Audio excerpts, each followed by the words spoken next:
It was clear the mayor thought that he had a mandate for the vision that he wants for the Minneapolis Police Department. But in some parts of the city, voters wanted something different, a replacement to the police department. My colleague Paul Bloom spent some time in the neighborhoods today. Paul, what did voters say for and against the charter change?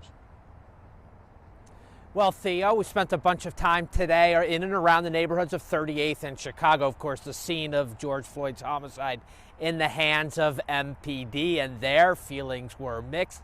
Passions still running deep a day after these votes were counted and public safety ballot initiative number 2 was defeated. Also on Wednesday, hearing for the first time from the union president of the Minneapolis Police Federation.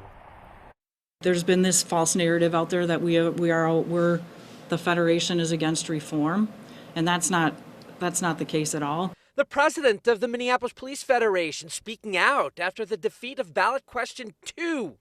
There will be no new Department of Public Safety in the state's largest city.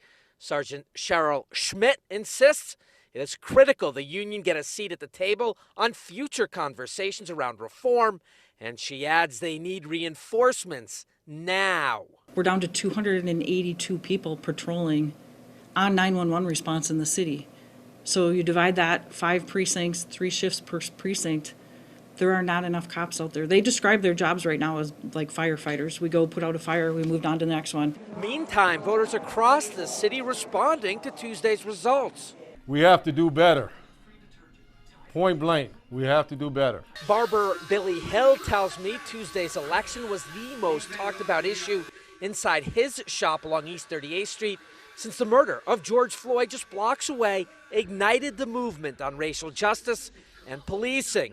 Hill preaching a message of unity, while others said it was time to put politics aside and tackle the issue of violent crime across Minneapolis. Don't get rid of the police, for crying out loud. I can't believe that it even got on the ballot. With no police, can you imagine? I can't imagine. We want more unity. We want more peace.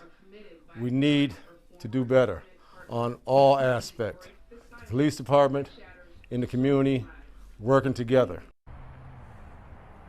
And while we heard today from the Federation president, the newly re-elected mayor, one key voice on the issue of the future of policing here in the city of Minneapolis that we did not hear from, that of course Chief Medaria Arredondo, officially the communications department MPD, telling me he would not be making any public comments today about an election that saw 44% of the electorate, or more than 60,000 residents of Minneapolis, vote to do away with his department.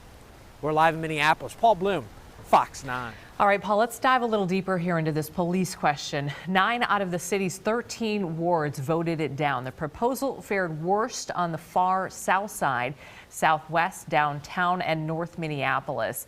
The strongest support, though, came near the U of M campus, uptown, and the neighborhoods near where George Floyd was murdered last year. The George Floyd Memorial Foundation releasing a statement today saying, in part, while we are disappointed that Minneapolis voters rejected a charter amendment to replace the city's police department, we understand that the path to impacting the status quo is often a long and challenging road.